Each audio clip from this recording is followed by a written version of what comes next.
और सीधे आपको लिए चलते हैं लखनऊ, जहां पर सहायक अध्यापकों को नियुक्ति पत्र वितरण कार्यक्रम में इस वक्त सीएम योगी मौजूद हैं और ये नियुक्ति पत्र लगभग 3,317 सहायक अध्यापकों को वितरित किए जा रहे हैं। आओ जी, कहाँ घर है आपका? सर इलाहाबाद। आपको प्रयागराज हो? जी प्रयागराज के रहने वाले हैं। अच्छा, आपको बाराबंकी आपको मिला है? जी सर, ये प्रथम बार था।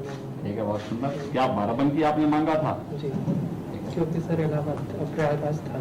ठीक है, चलिए बधाई, बहुत सुंदर बधाई। पांचवें हमारे साथ उपस्थित है सुश्री सुमित्रा देवी।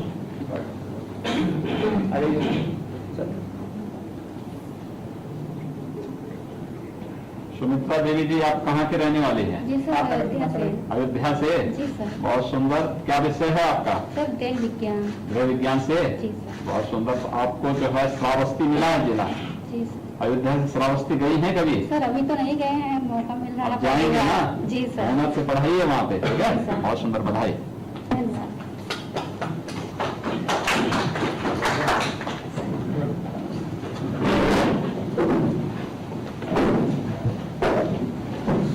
सर इसी तरह सभी जनपदों में माननीय मंत्रीगण, माननीय सांसदगण, माननीय विधायकगण के कर कमलों से आज थोड़े संकेतात्मक रूप से कुछ नवचयनित शिक्षकों को नियुक्ति पत्र वितरण होगा। बहुत बहुत धन्यवाद सर। सर आपसे अब अनुरोध है कि इस कार्यक्रम की गरिमा बढ़ाते हुए आपके आशीर्वचन के लिए हम लोग सब संवाद करें। कुछ से संवाद है कि नहीं है? जनपदों में संवाद रखा है। 5 जनपदों में सर गोरखपुर, वाराणसी, प्रयागराज, झांसी और मेरठ में कुछ शिक्षकगण से हम लोग ने संवाद रखा है। सर्वप्रथम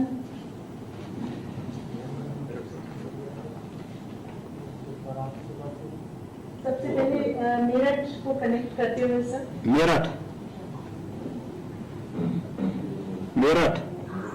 नमस्कार सर, मैं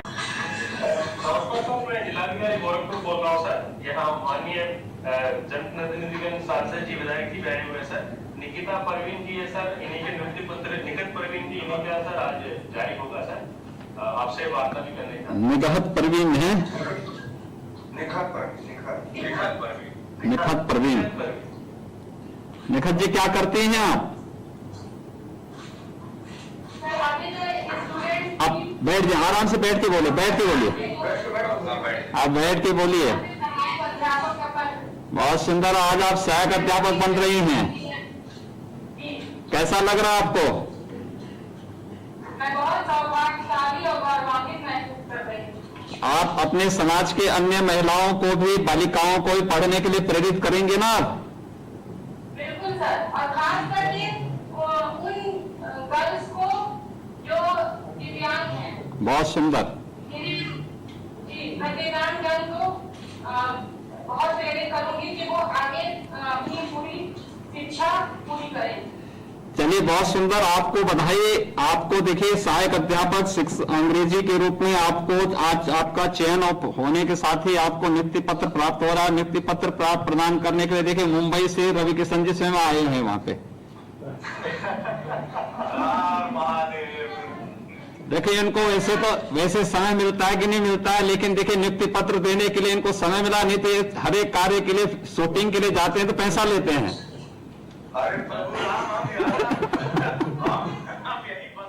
अच्छा,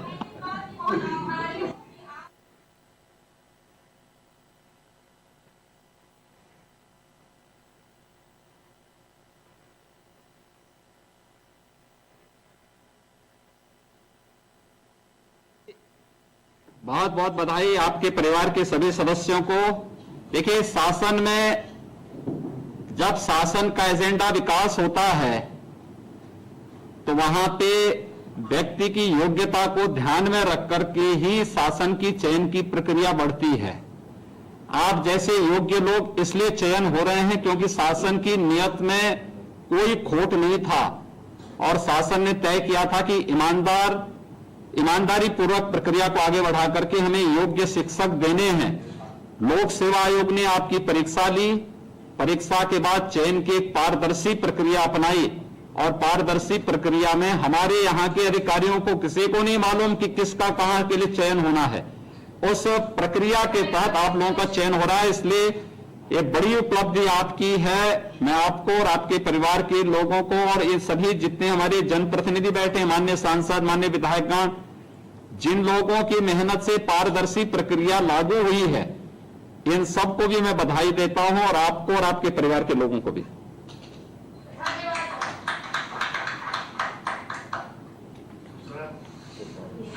एक और है सर, गोरखपुर में एक और अध्यापक हैं। गोरखपुर से हैं एक और हेम प्रभा ओझा। हेम प्रभा जी, बात करेंगे सर। हेम प्रभा जी, आप कहाँ की रहने वाली हैं?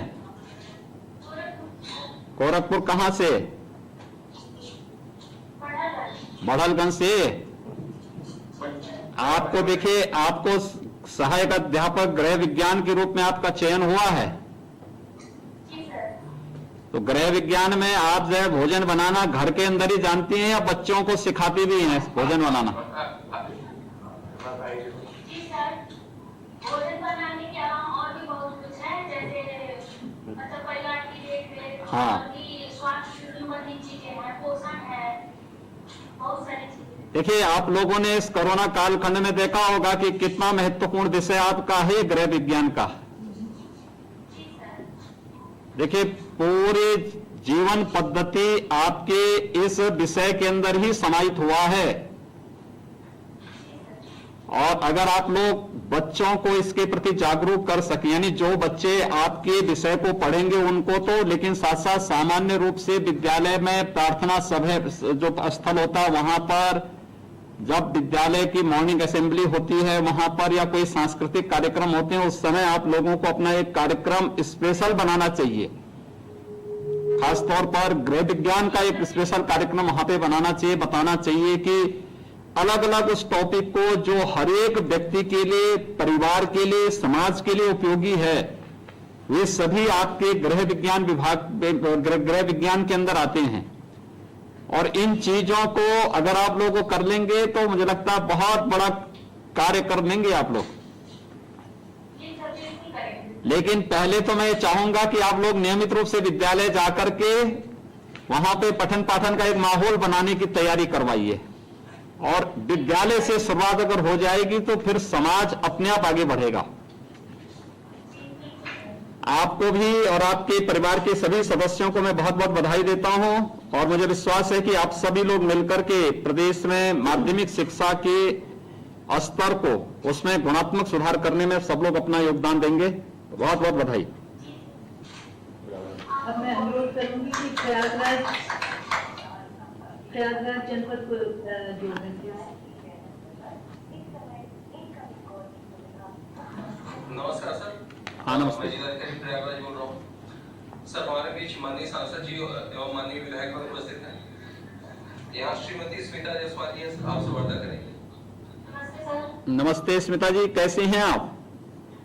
सर अच्छे हैं। आप प्रयागराज की रहने वाली हैं? जी सर, हम प्रयागराज के रहने वाले हैं। और प्रयागराज में ही आपका जो है ये जो है सहायक अध्यापक के रूप में आपको आज नियुक्ति पत्र प्राप्त हो रहा है। जी सर। कैसा लग रहा है आपको? बात देते हैं सर। मुझे बहुत अच्छा लग रहा है सर कि बड़े निष्पक्ष और पारदर्शी ढंग से ये पूरी प्रक्रिया चयन की पूरी हुई है और इसमें किसी भी तरह का कोई भी भ्रष्टाचार नहीं हुआ है। इसीलिए मुझे लगता है कि मेरिट के हिसाब से जो ये पूरी प्रक्रिया हुई है और मेरा चयन इसीलिए हो पाया है क्योंकि ये पूरी पारदर्शी रही है। इसके लिए सर हम आपको कोटि-कोटि धन्यवाद देते हैं। अब तो लोक सेवा आयोग का आपने देखा होगा पूरा परिवर्तन हो गया ना, अब तो कोई वहां शिकायत नहीं कर सकता है। जी सर, आप बिल्कुल सही कह रहे हैं। क्योंकि सबको मालूम है कि वहां पर जो भी गड़बड़ी करेगा तो उसके बाद वहां से उसका रास्ता दूसरा केवल जेल में जाता है। जी सर, यहाँ बहुत सारे परिवर्तन हो रहे हैं जो कि समाज के लिए और शिक्षा के लिए, हर क्षेत्र के लिए सर बहुत अच्छे हैं। अब सरकार इतना कार्य कर रही है, हमारे विधायक और सांसदगण इतना मेहनत कर रहे हैं, कार्य कर रहे हैं, तो आप लोग भी मेहनत करके स्कूल में जाके पढ़ाएंगे ना? जी सर, बिल्कुल पढ़ाएंगे, बच्चों को पढ़ाएंगे ऐसा कि उनके समझ में आए और केवल रटे नहीं बल्कि उनको चीजें और उनके मूल्यों को अर्थ समझे। विषय की समझ बच्चे के अंदर पैदा करने का प्रयास होना चाहिए। सर। बहुत सुंदर, बधाई आपको, आपके परिवार के सभी सदस्यों को हमारी बहुत बहुत बधाई। धन्यवाद सर। प्रयागराज में एक और है प्रयागराज में है श्री मनीष कुमार मिश्रा। मनीष कुमार। मनीष जी नमस्ते। नमस्ते, कैसे हैं आप? सर बढ़िया है सर। तो आपने कब परीक्षा दी थी? सर वर्ष 2018 परीक्षा दी थी सर, लोक सेवा आयोग के माध्यम से। बहुत सुंदर, आज आपका सिलेक्शन हो रहा है, जी सर। नियुक्ति पत्र मिलेगा। जी सर। तो आपको जो विद्यालय मिलेगा उस विद्यालय में जाकर के नियमित रूप से आप पढ़ाने का कार्य करेंगे ना? जी सर, निश्चित रूप से अपना पूर्ण 100% देने का प्रयास करूंगा सर। देखिए आप लोग, आप तो बायोलॉजी के शिक्षक नियुक्त हुए हैं जी सर। और आपके सामने काफी आगे संभावनाएं भी होंगी। आप मेहनत करेंगे तो आपके प्रमोशन की संभावनाएं रहेंगी, आपको अच्छे स्तर पर आगे बढ़ने का बेहतर प्रयास होगा। इसलिए जब एक शिक्षक के रूप में आप लोगों ने अपने कार्य क्षेत्र को शिक्षा के रूप में चयन किया है, तो मुझे लगता है बहुत पवित्र कार्य है। इस पवित्र कार्य में पूरी तन्मयता के साथ अगर आप कार्य करेंगे तो पूरा जीवन आपका भी, आपके परिवार का भी यशस्वी रूप से व्यतीत होगा। और मुझे लगता है कि आपके लिए तो ये आज गौरवशाली क्षण है कि शारदीय नवरात्रि में आप सभी लोगों को ये नियुक्ति पत्र प्राप्त हो रहे हैं। तो मेहनत करेंगे ना? जी सर, निश्चित रूप से सर, आपके आशीर्वाद से। बधाई आपको और आपके परिवार के सभी सदस्यों को। जी सर, बहुत बहुत धन्यवाद। अब अनुरोध है कि झांसी जनपद को जोड़ दें। नमस्कार सर, मैं वापसी जिला कलेक्टर झांसी बात कर रहा हूँ सर। यहाँ सर हमारे माननीय विधायक एमपी सर उपस्थित है सर। सर आज श्रीमती ज्योति गौर सर आपसे वार्ता करेंगी सर। श्रीमती ज्योति गौर सर यहाँ की पंडित दीनदयाल उपाध्याय राजकीय मॉडर्न इंटर कॉलेज से सर पढ़ाई कर चुकी थी सर और एक ही मूल निवासी और सर यही पे उनकी तैयारी भी हो गई सर। ज्योति जी नमस्ते, कैसे हैं आप? अच्छी हूँ सर। आज आपका चयन सहायक अध्यापक के रूप में हुआ है झांसी में, जी सर। कैसे लग रहा है आपको? सर बहुत खुशी हो रही है, बहुत दिनों से वेट कर रहे थे इसी दिन का सर। परिवार के लोग सब खुश हैं? बहुत ज्यादा सर, कह नहीं सकते। ठीक है, बहुत सुंदर, आपको बहुत बहुत बधाई। अब मेहनत से अपनी पूरी क्षमता का उपयोग करते हुए बच्चों के लिए एक अनुकूल वातावरण बनाने के लिए आपको अपना योगदान देना होगा। जी सर, बिल्कुल देंगे, 100% देंगे सर। बहुत सुंदर, बहुत बहुत बधाई। जो उत्साह आप लोगों ने दिखाया है, मुझे लगता है कि सरकार के उत्साह को बढ़ाने में आप लोग जो योगदान दे रहे हैं, मैं इसके लिए आप सबको बहुत बहुत बधाई देता हूं, आपको और आपके परिवार के सभी सदस्यों को, जो हमारे माननीय विधायकगण बैठे हुए हैं इन सबको, क्योंकि ये लोग भी लगातार इस बात की मांग करते रहे हैं कि एक पारदर्शी व्यवस्था लागू होनी चाहिए जिससे किसी भी बच्चे के साथ कोई भेदभाव न हो। सरकार ने भेदभाव रहित व्यवस्था दी है, पारदर्शी और निष्पक्ष व्यवस्था दी है। तो उस व्यवस्था में हम लोगों को अब दायित्व बनता है कि हम भी बच्चों को पूरी पारदर्शिता के साथ में, निष्पक्षता के साथ में अपनी पूरी क्षमता का उपयोग करते हुए उनको अपने कर्तव्यों का पालन करते हुए पढ़ाएंगे, ये मुझे विश्वास है। मैं ज्योति जी आपको और आपके परिवार के सभी सदस्यों को हृदय से बधाई देता हूं। धन्यवाद सर। बहुत बहुत धन्यवाद सर। सर जो लिंक आज आपने उद्घाटन किया है वो 1 घंटे बाद एक्टिवेट हो जाएगा, सब लोग अपने डाउनलोड कर पाएंगे अपने नियुक्ति पर। इसके साथ साथ सर ये भी अवगत कराना चाहते हैं कि प्रथम बार हम लोग इंडक्शन ट्रेनिंग करने वाले हैं। 1 महीने के लगभग ऑनलाइन इंडक्शन ट्रेनिंग करेंगे। जितने भी नव चयनित अध्यापकगण आए हैं उनको सब चीज़ ऑनलाइन पठन पाठन और कैसे एक आदर्श शिक्षक बनना है और क्या चीज़ करनी चाहिए, डूज एंड डोंट्स, सबका हम लोग करेंगे सर। सर अब आपसे अनुरोध है कि हम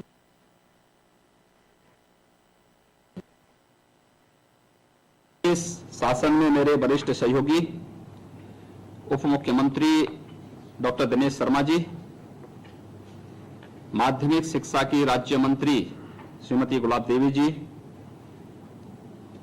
विभाग की अपर मुख्य सचिव, अन्य सभी अधिकारीगण, जनपदों से जुड़े हुए हमारे सभी प्रशासनिक अधिकारीगण, शिक्षा विभाग से जुड़े हुए अधिकारीगण, माननीय सांसद, माननीय विधायकगण और सफलतापूर्वक आज शिक्षक के रूप में, सहायक अध्यापक के रूप में चयनित हो रहे सभी प्रदेश के हमारे युवा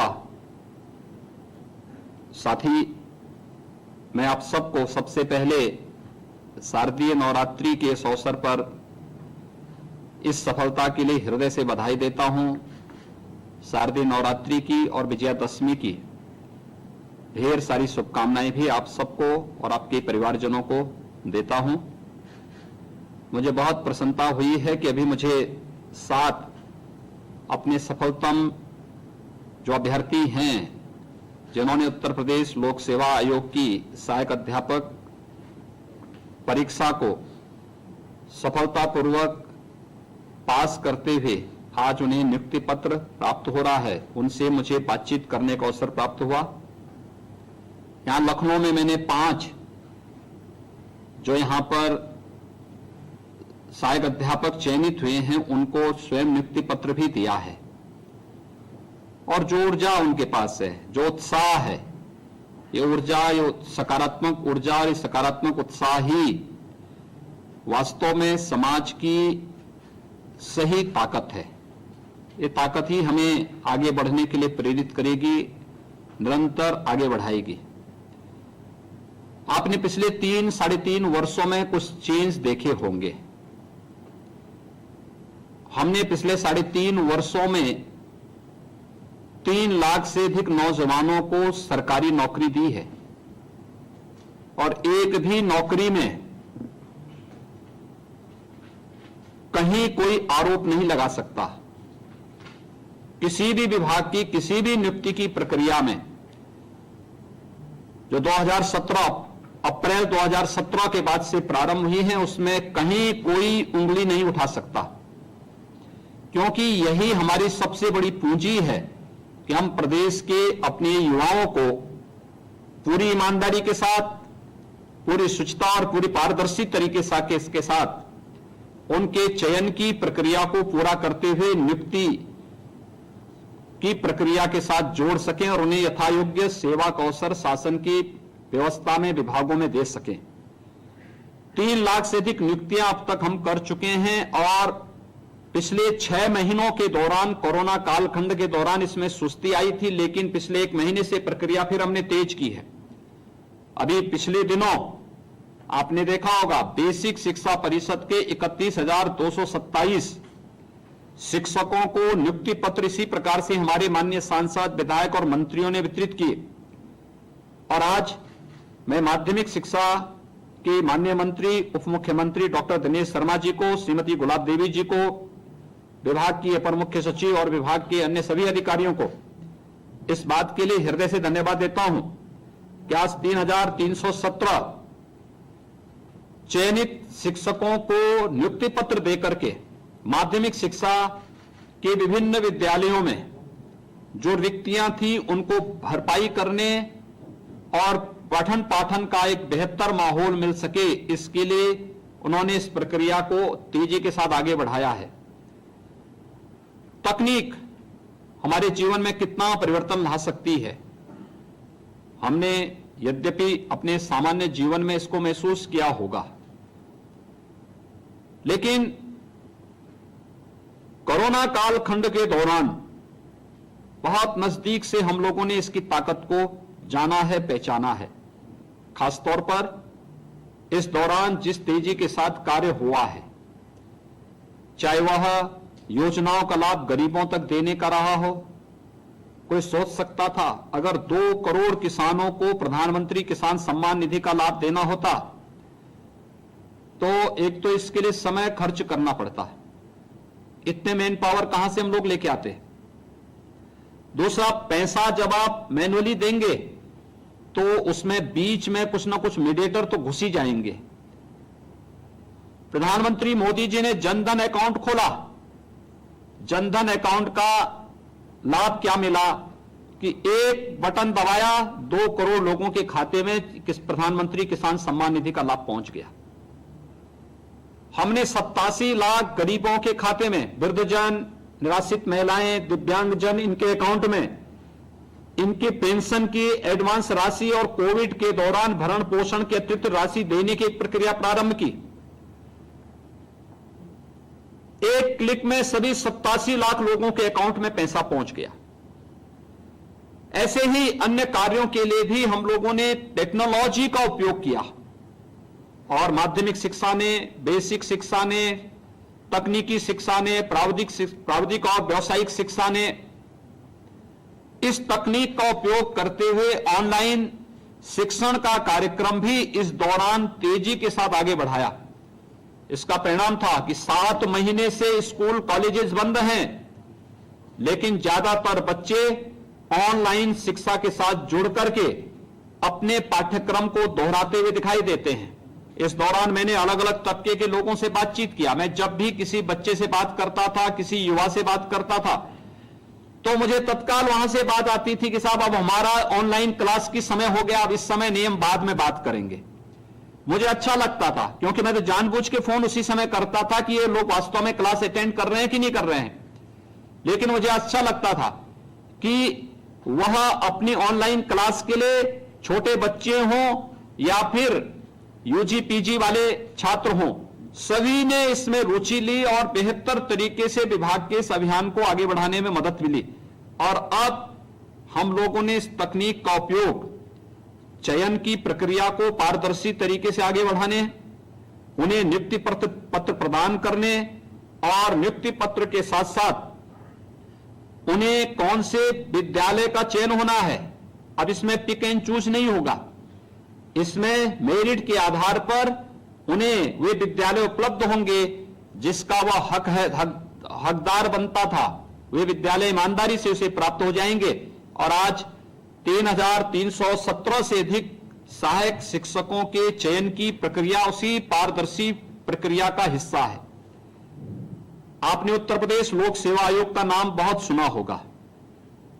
2014-15 में तो उत्तर प्रदेश लोक सेवा आयोग का नाम कुछ अन्य कारणों से जाना जाता था, लेकिन आज पिछले 3 वर्ष के दौरान निरंतर सुधार करते करते करते आज आप देख सकते हैं कि हर छात्र एक विश्वास के साथ लोक सेवा आयोग की परीक्षाओं पर विश्वास कर रहा है। हमारे माध्यमिक शिक्षा चयन आयोग की परीक्षाओं पर विश्वास कर रहा है। उच्चतर शिक्षा चयन आयोग या अधीनस्थ सेवा चयन आयोग की या बेसिक शिक्षा या पुलिस की भर्ती की प्रक्रिया के साथ पूरा विश्वास कर रहा है। कल मैं पश्चिमी उत्तर प्रदेश में था और पश्चिमी उत्तर प्रदेश में मुझे 2017 के पहले कई बार सड़क से जाने का अवसर प्राप्त हुआ था, तो मैं अक्सर देखता था सुबह के समय या शाम के समय सड़कों पर बड़ी संख्या में नौजवान दौड़ते थे और प्रैक्टिस करते थे। मैं अक्सर गाड़ी रोक करके उनसे पूछता था कि भाई क्यों दौड़े हो? कहते साहब कभी पुलिस की भर्ती निकलेगी, हम भी भर्ती होंगे। लेकिन जब भर्ती नहीं होती थी तो मैंने उन नौजवानों में निराशा भी देखी थी। और कल फिर मुझे वहां पश्चिमी उत्तर प्रदेश के अंदर विभिन्न जनपदों में जाने का अवसर प्राप्त हुआ था। मैं देख रहा था वे युवा कितने उत्साह से भरपूर थे। हर एक के मुंह पे एक बात थी कि साहब अब हमारे यहां भी हर एक युवा पुलिस की भर्ती हो, शिक्षकों की भर्ती हो या किसी भी शासकीय भर्ती हो, उसकी योग्यता के अनुसार उसे स्थान प्राप्त हो रहा है। इसमें कोई भेदभाव किसी के साथ नहीं हो रहा है और बड़ी संख्या में लोगों का चयन हो रहा है। 3 लाख की भर्ती जो पहले चरण में हमारी संपन्न हो चुकी है, इस सफलतापूर्वक शासन के विभिन्न विभागों में अपना योगदान दे रहे हैं। और इधर हम लोगों ने फिर से जो प्रारंभ किया है 31,227 बेसिक शिक्षा परिषद के शिक्षकों के चयन के बाद आज 3,317 सहायक अध्यापक माध्यमिक शिक्षा से जुड़े हुए विद्यालयों के लिए चयन की प्रक्रिया पूरी सफलतापूर्वक आज यहां पर ये नियुक्ति पत्र हमारे माननीय जनप्रतिनिधियों के द्वारा, माननीय मंत्रियों के द्वारा, माननीय सांसद, माननीय विधायकों के द्वारा अपने अपने जनपदों में उपलब्ध करवाने का कार्य हो रहा है। मैं इस अवसर पर सबसे पहले सभी चयनित जितने भी अभ्यर्थी हैं इन सबको मैं हृदय से बधाई देता हूं, अपनी शुभकामनाएं देता हूं। देखिए बहुत बड़ा गुरुतर दायित्व आपके ऊपर आ रहा है। देखिए शिक्षक, हम हमेशा इस बात को कहते हैं कि एक शिक्षक वह शासन का कर्मचारी नहीं हो सकता, वह शासन का एक समाज का नौकर नहीं हो सकता, वो समाज का मार्गदर्शक है। लेकिन मार्गदर्शक बोलने से नहीं काम चलेगा, इसके अनुरूप हमें स्वयं अपने आचरण से, अपने कृतित्व से उस प्रकार का व्यक्तित्व हमें स्वयं बनाना पड़ेगा। और उस व्यक्तित्व के निर्माण की प्रक्रिया के साथ आप सभी चयनित शिक्षकों को जोड़ना पड़ेगा। देखिए, कोई संस्थान नाम तब कर सकता, मुझे याद है बेसिक शिक्षा परिषद की घटना है, हमारे एक जनपद में मैं ऐसे ही समीक्षा बैठक के लिए निकला था। मुझे एक जिलाधिकारी ने शिकायत की कि साहब हमारे यहां एक विद्यालय है और इस साल, पिछले साल वहां 35 बच्चे रह गए थे, अगले साल इस मुझे लगता है नए सत्र में उसको बंद करना पड़ेगा, क्योंकि अगर हम जो बच्चे कम जहां हो चुके हैं वहां पर उन्हें बंद करते हुए इन शिक्षकों को दूसरे विद्यालयों में अटैच कर लेंगे तो हमें शिक्षकों की कमी हमारी पूरी हो जाएगी। तो मैंने कहा आखिर बच्चे कम क्यों होते गए? तो उन्होंने कहा साहब पढ़ने पर रुचि नहीं लेना चाहते बच्चे। मैंने कहा भी बच्चे रुचि नहीं लेना चाहते हैं या वहां पे शिक्षक समय पे नहीं पहुंचते हैं और प्रशासन रुचि नहीं ले रहा है? मैंने कहा वहां जाइए, देखिए पहले क्या मामला है और मुझे पूरी जानकारी देंगे, इस बात की जानकारी देंगे विद्यालय में साफ सफाई कैसी है। ऐसा तो नहीं कि विद्यालय में बड़े बड़े पेड़ उगे होंगे, अंदर घास जमी होगी, गंदगी होगी, बालक बालिकाओं के लिए शौचालय नहीं होंगे, पेयजल की व्यवस्था नहीं होगी, शिक्षक समय पे आते नहीं होंगे, कभी भी कोई शिक्षा विभाग का अधिकारी, कोई प्रशासनिक अधिकारी वहां जाकर के उस विद्यालय को ठीक करने की दिशा में चिंता कर सके, इसके बारे में कोई चिंता किसी ने नहीं की होगी। और फिर हम दोष बच्चों को दे रहे हैं और जो आशंका मेरी थी वही सच साबित हुई, वही आशंका सच साबित हुई। विद्यालय में भवन में बड़े बड़े पीपल के पेड़ और बरगद के पेड़ जमे हुए थे, गंदगी थी, टॉयलेट नहीं थे, अव्यवस्थाएं थी। फिर मैंने दूरभाष से ही वहां पर इस बारे में कहा, मैंने कहा देखिए जो वहां के प्रधानाचार्य हैं उनसे इस बारे में अनुरोध करिए, प्रशासन उनका सहयोग करे, विद्यालय के जितने पेड़ जमे हुए ये स्वयं अपने हाथों से निकाल सकेंगे तो अच्छा होगा। मेहनत करनी पड़ेगी, एक बार प्रयास करना पड़ेगा, अभिभावकों के साथ एक बार बैठक करके उनके सामने पुताई करनी पड़ेगी, देखेंगे लोगों की कितनी संवेदनाएं उमड़ती हैं। और मुझे लगता है कि 1 वर्ष के अंदर ही उस विद्यालय और उस प्रधानाचार्य का चयन राष्ट्रपति पुरस्कार के लिए हुआ, राष्ट्रपति जी ने उन्हें पुरस्कृत किया। ये इसी प्रदेश का विद्यालय है और मुझे लगता है कि इस समय मेरे संज्ञान में आया है, कोविड-19 के पहले जो मैं विद्यालय की रैंकिंग देख रहा था, बच्चों की उपस्थिति देख रहा था, उसी विद्यालय में 350 बच्चे हैं। यानी एक शिक्षक चाहे तो समाज की व्यवस्था को व्यापक परिवर्तन ला करके उसको कर सकता है। आज ऑपरेशन कायाकल्प के अंदर हमारे माननीय सांसद, विधायकों ने, प्रशासनिक अधिकारियों ने, शिक्षा विभाग के अधिकारियों ने बेसिक शिक्षा परिषद के 90,000 से अधिक विद्यालयों को न केवल साफ सफाई की व्यवस्था के साथ एक मानक उसके सामने तय किया है, बल्कि वहां पे अच्छी फ्लोरिंग हो चुकी है, वहां पे आधुनिक शिक्षा देने के साथ साथ स्मार्ट क्लासेस के साथ उसको जोड़ने की व्यवस्था, बालक बालिकाओं के लिए अलग अलग टॉयलेट की व्यवस्था। अगले 100 दिन का टारगेट हमने उनको दिया है कि अगले 100 दिन तक हर एक विद्यालय में पाइप पेयजल की स्कीम पहुंच जानी चाहिए और सभी लोग मेहनत करके इस कार्यक्रम के साथ जुड़े हुए हैं। मुझे लगता है माध्यमिक शिक्षा में भी यह कार्य हो सकता है और माध्यमिक शिक्षा ने करके दिखाया है।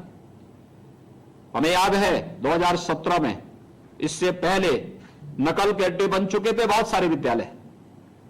अन्याय होता था उन छात्रों के साथ जो साल भर मेहनत करता था, बाद में मेरिट में उसकी कम आ जाती थी और नकल करने वाला मेरिट में आगे बढ़ जाता था। लेकिन पिछले 3 वर्ष के अंदर जो व्यापक परिवर्तन हुए, एक नकल मुक्त परीक्षा, नकल विहीन परीक्षा जिस रूप में हुई है, ये देश के लिए मानक बना। इतना बड़ा 55-56 लाख बच्चे जिस माध्यमिक शिक्षा परिषद की परीक्षाओं में बैठते हो वहां पे नकल विहीन परीक्षा हो सके, पूरी पारदर्शी तरीके के साथ संपन्न हुई। एक भी बच्चे को जेल नहीं भेजना पड़ा। हां, नकल माफिया कुछ जेल जरूर गए। इसी प्रकार से परीक्षा पहले 3 महीनों तक चलती थी। 3 महीने परीक्षा, 3 महीने उनके रिजल्ट आने में लगते थे, 3 महीने प्रवेश करने में लगते थे, और 3 महीने जो बचते थे उस पर्व और त्योहार में निकल जाते थे, तो पढ़ाई कभी होती भी नहीं थी। तो फिर निकल के लाओ, बाकी बचता क्या था। लेकिन मैं धन्यवाद दूंगा माध्यमिक शिक्षा परिषद को, इन्होंने 3 महीने की परीक्षा को 12 से 15 दिन में समेट करके, सबसे बड़ा राज्य बोर्ड है और सबसे पहले परीक्षा और सबसे पहले रिजल्ट भी कोविड, मुझे याद है जब कोरोना के लिए 15 मार्च को हम लोगों ने सभी विद्यालय बंद कर रहे थे, उस समय तक माध्यमिक शिक्षा परिषद की सभी परीक्षाएं संपन्न हो चुकी थी। सभी परीक्षाएं संपन्न हो गई थी। अगर माध्यमिक शिक्षा परिषद की तर्ज पर अन्य संस्थानों में भी योगदान दिया होता तो कोविड के पहले हमारी सभी प्रकार की परीक्षाएं संपन्न हो चुकी होती। लेकिन प्रयास हुआ तो परिणाम सामने आया, और परिणाम सामने है तो आज के दिन पर हमारे पास यह समस्या नहीं कि हमें हाई स्कूल की या इंटरमीडिएट की परीक्षाओं को संपन्न करना है।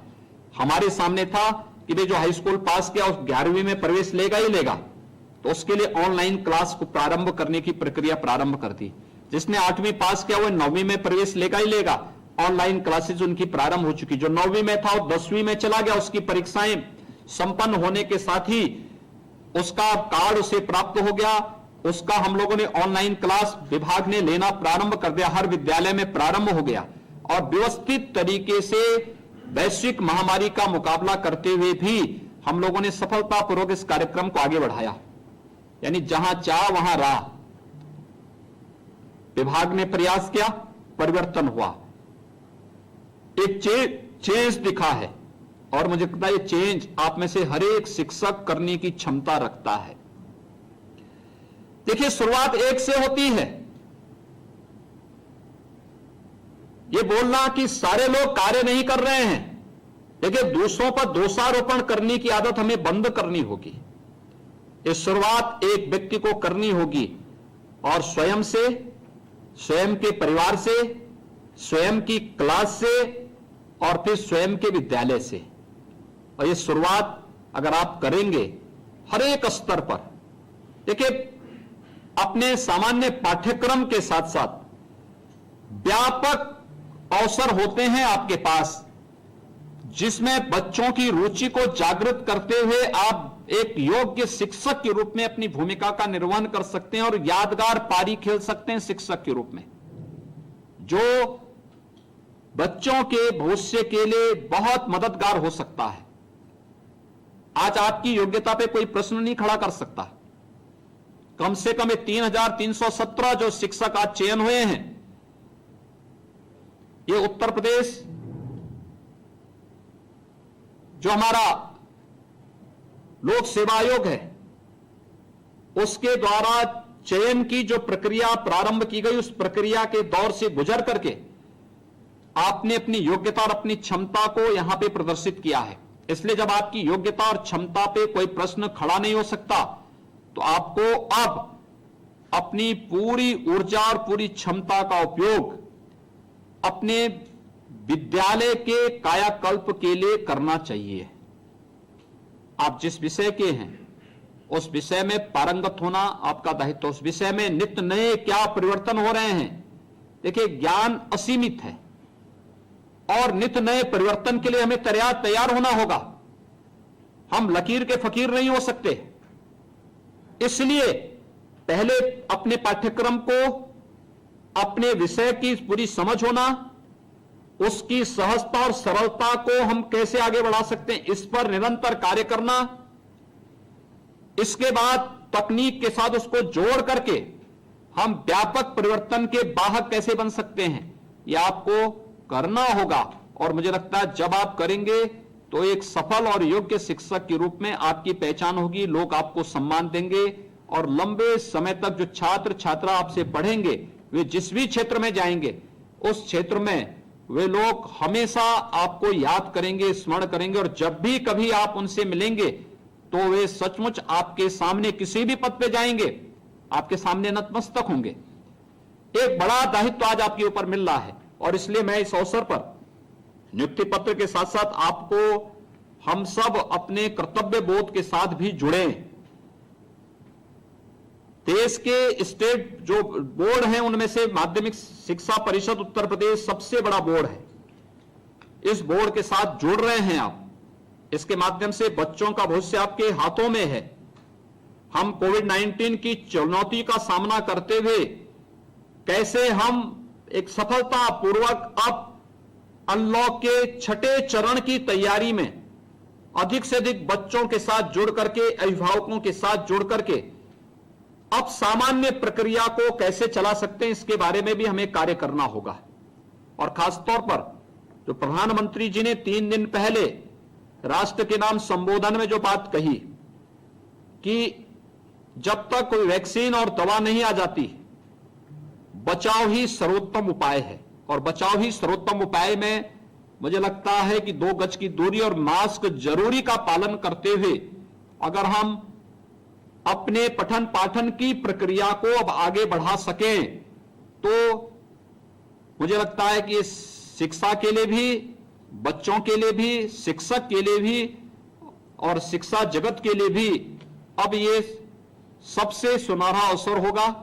मैं एक बार फिर से जो आज हमारे 3,300 से अधिक नए शिक्षक माध्यमिक शिक्षा को प्राप्त हुए हैं, इन सबको हृदय से बधाई देता हूं। हमारे माननीय जनप्रतिनिधियों के द्वारा इन्हें अपने अपने जनपदों में कुछ नियुक्ति पत्र प्रदान किए जाएंगे, बाकी अन्य को ऑनलाइन वे अपना नियुक्ति पत्र ले सकते हैं। और मुझे विश्वास है कि आप अपनी योग्यता और क्षमता का उपयोग माध्यमिक शिक्षा के कायाकल्प में करेंगे। आप सबको मैं इस अवसर पर एक बार फिर से बधाई देता हूं। आपको शारदीय नवरात्रि और विजयादशमी की मंगलमय शुभकामनाएं देता हूं। अपने जितने भी हमारे माननीय जनप्रतिनिधिगण आए हैं, माननीय सांसदगण, माननीय विधायकगण, हमारे प्रशासनिक अधिकारीगण हैं, हमारे वहां पर शिक्षा विभाग से जुड़े हुए अधिकारीगण हैं, इन सबको भी मैं हृदय से धन्यवाद देता हूं कि उन्होंने इस शारदीय नवरात्रि की व्यस्तता के कार्यक्रम के बावजूद इस अभियान के साथ जुड़े हैं और इस अभियान को सफलतापूर्वक आगे बढ़ाने का कार्य कर रहे हैं। आप सबको हृदय से बधाई, शुभकामनाएं। माध्यमिक शिक्षा परिषद और यहाँ पे अपने उप मुख्यमंत्री और विभाग के मंत्री डॉक्टर दिनेश शर्मा जी, राज्य मंत्री श्रीमती गुलाब देवी जी को और विभाग के अपर मुख्य सचिव समेत सभी अधिकारियों को भी इस कार्यक्रम को सफलतापूर्वक संचालन करने और कार्यक्रम को आगे बढ़ाने के लिए हृदय से धन्यवाद देते हुए आप सबके प्रति मेरी शुभकामनाएं। धन्यवाद। जय हिंद।